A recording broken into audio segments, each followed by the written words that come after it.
എല്ലാ പ്രേക്ഷകർക്കും അബ്ബാസ് കൊടുവള്ളി എന്ന എൻ്റെ പുതിയ യൂട്യൂബ് ചാനലിലേക്ക് സ്വാഗതം.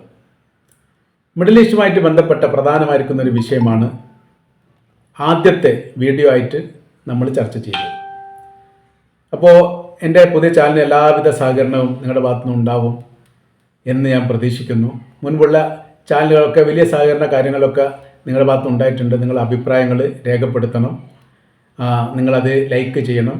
എന്തെങ്കിലും എതിരഭിപ്രായമുണ്ടെങ്കിൽ തീർച്ചയായിട്ടും അത് രേഖപ്പെടുത്തണം എന്നറിയിച്ചുകൊണ്ട് നമ്മൾ ഇറാനുമായിട്ട് ബന്ധപ്പെട്ട വളരെ പ്രധാനമായിരിക്കുന്ന ഒരു വിഷയമാണ് ആദ്യമായിട്ട് ചർച്ച ചെയ്യുന്നത്. അതായത് ഇപ്പോൾ അമേരിക്കയുടെയും ഇസ്രായേലിൻ്റെയും നേതൃത്വത്തിൽ പുതിയ ഒരു കരാർ സംവിധാനം അറബ് രാജ്യങ്ങളെ സംയുക്തമായി സമ്മർദ്ദത്തിലാക്കിക്കൊണ്ട് ഉണ്ടാക്കുകയാണ്. അത് അബ്രഹാം അക്കോർഡ് എന്ന് പറയുന്ന ഒരു സംവിധാനം ഇതിനു മുൻപ് ഉണ്ടായിരുന്നു. അതിന് പകരമായ രീതിയിൽ അബ്രഹാം ഷീൽഡ് പ്ലാൻ എന്ന പേര് വെച്ചിട്ടാണ് ഇതിൻ്റെ ആരംഭം കുറിക്കപ്പെട്ടത്. അതിൽ പറയുന്ന കാര്യം ഈ മേഖല സുരക്ഷിതമാക്കാനും അറബ് രാജ്യങ്ങളെ കേന്ദ്രീകരിച്ചുകൊണ്ട് ഏതെങ്കിലും രാജ്യത്തിൽ നിന്ന് അക്രമ കാര്യങ്ങൾ ഉണ്ടാവുകയാണെങ്കിൽ അതിനെ പ്രതിരോധിക്കുകയും ചെയ്യുക എന്നുള്ളതാണ് പ്രധാനമായിരിക്കുന്ന രീതി പറയുന്നത്. യൂറോപ്യൻ രാജ്യങ്ങളുടെ സംയുക്തമായ രീതി എങ്ങനെയാണോ സമാനമായ രീതിയിൽ 3 വിഭാഗങ്ങൾ, ഒന്ന് അറബ് രാജ്യം, രണ്ടാമത്തത് ഇസ്രായേൽ, മൂന്നാമത്തത് അമേരിക്ക. ഈ 3 രാജ്യങ്ങളെ കേന്ദ്രീകരിച്ചുകൊണ്ടും ഇറാനിൽ നിന്ന് അക്രമം ഉണ്ടായിട്ടുണ്ട്. ഇസ്രായേലിന് അക്രമം ഉണ്ടായത് യുദ്ധവും അതിൻ്റെ വെടിനിർത്തലുമായി ബന്ധപ്പെട്ട കാര്യം നമുക്കറിയാവുന്നതാണ്. അമേരിക്കയെ സംബന്ധിച്ചിടത്തോളം അമേരിക്കയുടെ സൈനിക കേന്ദ്രം ഇറാൻ ആക്രമിച്ച് നമുക്കറിയാവുന്നതാണ്.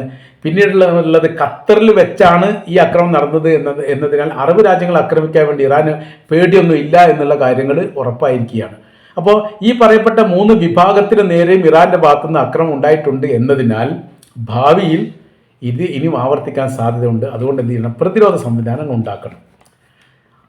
പ്രാദേശിക സഹകരണ പ്രതിരോധ പദ്ധതി എന്ന് അതിൻ്റെ കൂടെ പറയുന്നുണ്ട്. 2020 യുഎയും ബഹ്റൈനും അറബ് രാജ്യങ്ങളും സംയുക്തമായി ചേർന്നുകൊണ്ട് അബ്രഹാം അക്കോർഡ് എന്ന് പറയുന്ന സംവിധാനം ഉണ്ടാക്കിയത്. പിന്നീട് 2023 ഒക്ടോബർ 7 ഹമാസിൻ്റെ ഇസ്രായേൽ നേരെയുള്ള അക്രമത്തോടനുബന്ധിച്ചാണ് അത് തകർന്നു പോയത്. അത് തകർന്നു പോയെന്ന് മാത്രമല്ല, തരിപ്പണമായി പോയി എന്നൊക്കെ പറയാം. ആ രീതിയിലാണ് കാര്യങ്ങൾ പോയത്. കാര്യം ഈ വിഷയമായിട്ട് ബന്ധപ്പെട്ട് തങ്ങൾ ഒരിക്കലും സഹകരിക്കുകയില്ല എന്ന് സൗദി അറേബ്യ പറഞ്ഞതോടുകൂടി അതിന് പുനർജീവനം നൽകുക എന്നുള്ളത് പ്രയാസമാണ്. ചില കരാർ വ്യവസ്ഥകൾ അറബ് രാജ്യങ്ങൾ മുന്നോട്ട് വെച്ചാൽ പ്രധാനപ്പെട്ട കാര്യങ്ങളിൽ ഒന്ന് പലസ്തീന് സ്വാതന്ത്ര്യം നൽകുക എന്നുള്ളതാണ്.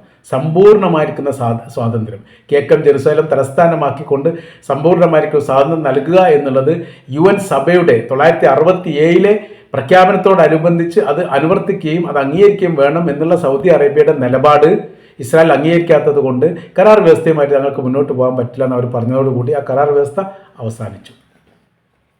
പിന്നീട് അതിന് മറ്റൊരു മുഖം നൽകിക്കൊണ്ടാണ് അമേരിക്ക എന്ത് ചെയ്യുന്നത്? അബ്രഹാം ഷീൽഡ് പ്ലാൻ എന്ന് പറയുന്ന ഒരു സംവിധാനങ്ങൾ ഉണ്ടാക്കുന്നത്. ഈ വിഷയമായിട്ട് ബന്ധപ്പെട്ട് അതിൽ കുറച്ച് വിശദീകരണ കാര്യങ്ങളൊക്കെ നൽകിയിട്ടുണ്ട്. അതിൽ പ്രധാനപ്പെട്ടത് പറയുന്നത് ഇൻ്റലിജൻസ് വിഭാഗവുമായിട്ട് സഹകരിക്കുക, പങ്കുചേരുക എന്നുള്ളതാണ്. അഡ്വാൻസ്ഡ് ഇൻ്റർസെപ്റ്റർ സംവിധാനം അറബ് ലോകത്തേക്ക് വ്യാപിപ്പിക്കാൻ ഉദ്ദേശിക്കുന്നു. ആരെ ഉദ്ദേശിക്കുന്നത്? ഇസ്രായേലിനെ ഉദ്ദേശിക്കുക. അതിന് എന്ത് ചെയ്യണം? ഭൂപ്രദേശം വിട്ടുകൊടുക്കണം. ആരെ വിട്ടുകൊടുക്കേണ്ടത്? അറബ് രാജ്യങ്ങളാണ്. ഏതുപോലെ അമേരിക്കക്ക് സൈനിക താവളം ഉണ്ടാക്കാൻ വേണ്ടി അറബ് രാജ്യങ്ങൾ ഭൂപ്രദേശം വിട്ടു കൊടുത്തതുപോലെ തന്നെ ആണ്. അതുകൊണ്ട് ഉദ്ദേശിക്കുന്നത് ഇങ്ങനെയാണ് അറബ് രാജ്യത്ത് ഇസ്രായേലിന് പ്രത്യേകമായിരിക്കുന്ന ഭൂപ്രദേശം അനുവദിച്ചു കൊടുക്കുക എന്നുള്ളതാണ്. ഇത് എത്രത്തോളം പ്രായോഗികമാണ് എന്നതിനെക്കുറിച്ചുള്ള വിവരങ്ങളൊന്നും ഇപ്പോഴും പുറത്ത് വന്നിട്ടില്ല. വലിയ രീതിയിൽ ചർച്ച ആരംഭിച്ചിട്ടുണ്ട്. വലിയ ഇടപെടൽ ഈ വിഷയമായിട്ട് ബന്ധപ്പെട്ട് അമേരിക്ക നടത്തുന്നുണ്ട്. സമ്മർദ്ദത്തിലായതുകൊണ്ടാണ് തങ്ങൾ അബ്രഹാം കരാർ ഒപ്പിട്ടത് എന്ന് മുൻപ് സൗദി അറേബ്യ പറഞ്ഞിട്ടുണ്ട്. അപ്പോൾ സമ്മർദ്ദത്തിലായി കഴിഞ്ഞാൽ ഒരുപക്ഷെ മറ്റുള്ള രാജ്യങ്ങൾ കൂടി ഇതിൽ ഒപ്പിടാൻ സാധ്യതയുണ്ട് എന്ന് അമേരിക്ക മനസ്സിലാക്കുന്നു.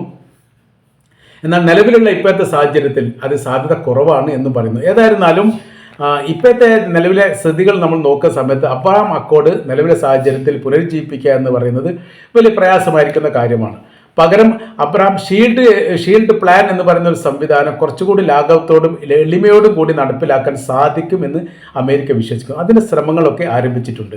അപ്പോൾ യഥാർത്ഥത്തിൽ ഇപ്പോഴത്തെ സ്ഥിതി എന്ന് പറഞ്ഞാൽ ഇറാനെ ഒതുക്കാൻ വേണ്ടിയിട്ട് ഏതൊക്കെ തരത്തിൽ എന്തൊക്കെ ചെയ്യാൻ വേണ്ടി പറ്റുമോ ആ പരിപാടികളാണ് യഥാർത്ഥത്തിൽ ഇപ്പോൾ അമേരിക്ക പ്ലാൻ ചെയ്യുന്നത്. അതിൻ്റെ നടപടിക്രമങ്ങളാണ് ഇപ്പോൾ ആരംഭിച്ചത് എന്ന് നമുക്ക് മനസ്സിലാക്കാൻ വേണ്ടി പറ്റുന്നതാണ്.